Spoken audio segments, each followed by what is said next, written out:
Hey, Stetson, Kelly again. I've been working pretty hard on this. I don't think my USB port or my USB cord was the problem.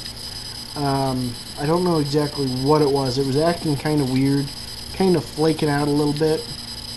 But to help with some of that, what I have done is I have mounted it to a board. I have my breadboard mounted.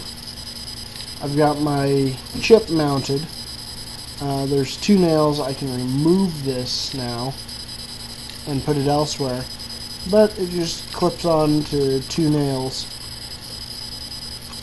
and looks pretty. I also have the breadboard powered up here.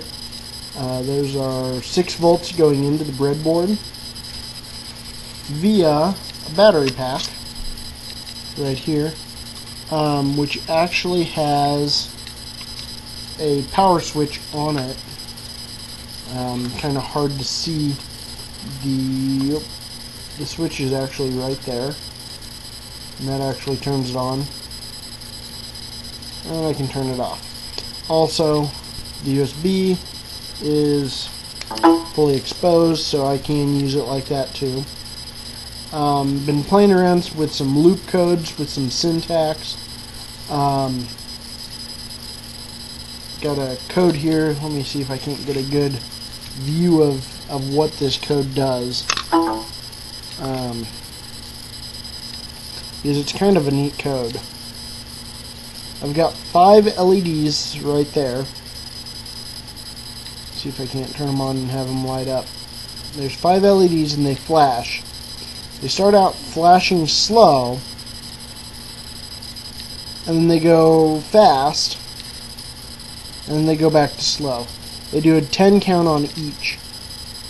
I'm thinking about changing it over to a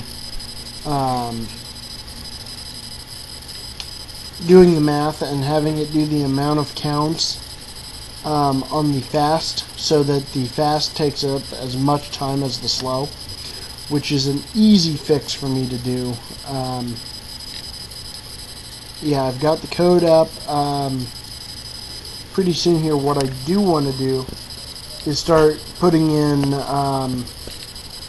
some screenshots with this to show the code that I'm using. The other thing that I did, I actually got the battery pack from Radio Shack. Went out there last Sunday. This is Wednesday.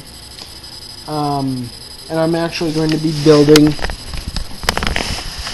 a solar array to use with the battery pack.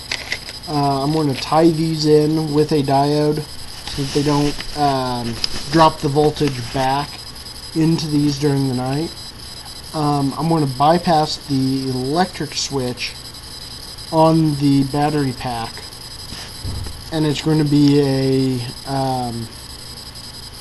charger for the batteries. The solar panels were on clearance. They were like $5 a piece, and they output 6 volts. The battery pack is 6 volts. Perfect.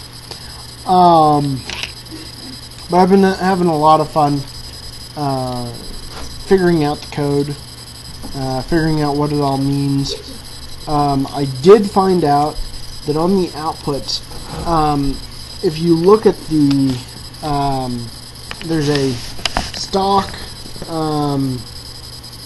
code that comes with the Arduino. Let me see if I can't find it real quick.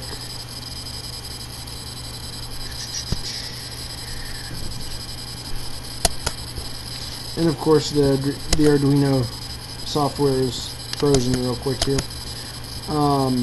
like it always does. But the blink, the LED blink, or flash that it does, where it has the output 13, the little light with the L by it on the board, has it flash 1 second on, 1 second off.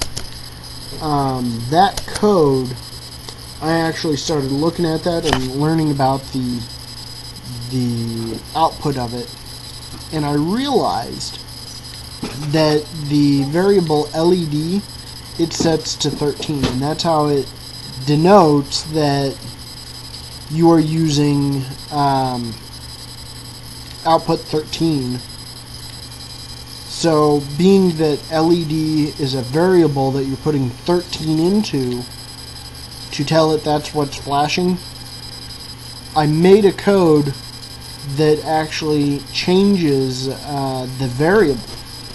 It says LED equals 12 for part of the time, and so when it equals 12, then anytime that it outputs to it, it turns on LED 12.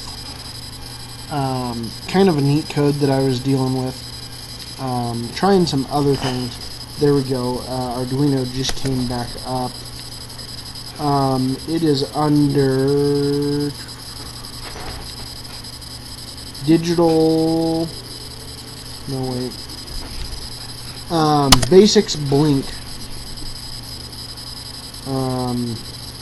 is what it's called.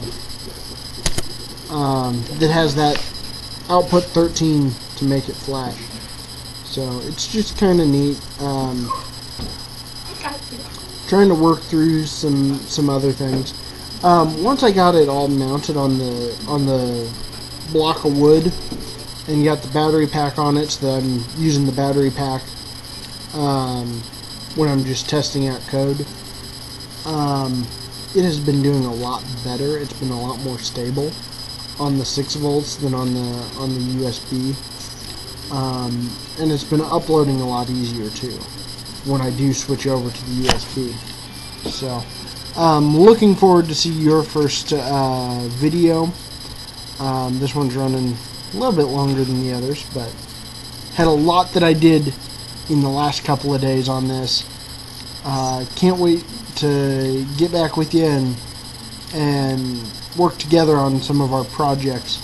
Hopefully we have a good project hopefully you have a good project, and hopefully I can figure out how to get the Arduino to manage the analog input. I was talking to you about this on Saturday,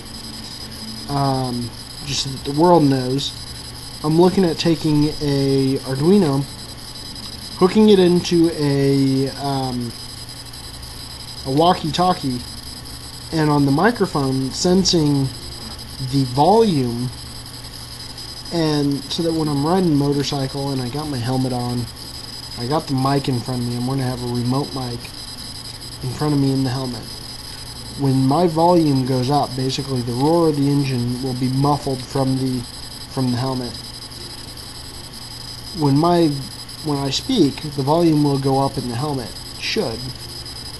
And when that happens, see if I can't get it to trigger the transmit button on the walkie-talkie and use that same mic to go to the walkie-talkie and talk to somebody else on a different bike. Have 2 Arduinos doing this in tandem like that.